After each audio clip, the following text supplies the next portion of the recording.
Magandang hapon mga boss. Gumawa tayo ngayon ng aqua blasting or yung tinatawag na vapor blasting mga boss, panglinis ng makina.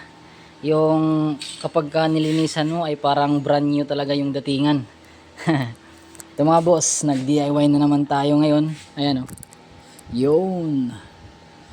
Pero may mga kulang pa ito. Nasa mga 50% pa tayo mga boss. Nasa 50% pa lang tayo kasi meron pa dapat ditong yung tagasalo ng mga tubig at saka yung glass beads natin at solusyon dito mga boss. Ayan, parang paslant siya.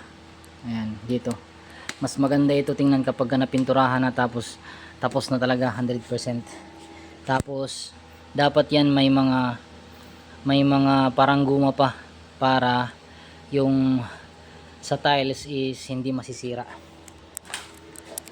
Ayan mga boss, dito yung ating temporary muna yung dito. Ayan, niribits muna natin, pero ito na talaga yun. Ayan, ibobolt lang natin to dito ng gaya nito kapag tapos na natin mapinturahan. So share ko lang sa inyo mga boss, pwede nyo yung gayahin. Mahal kasi yung cabinet lang ng ating vapor blasting, kaya ginawa na lang natin ang paraan. Tapos ito medyo pricey din itong salamin ito. Ayan, depende sa sukat at saka sa thickness.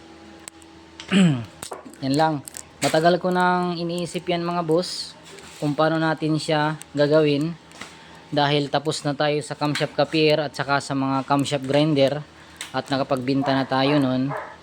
So ito naman, so kapag ka nag success ito mga boss, sa mga gustong mag order PM lang kayo.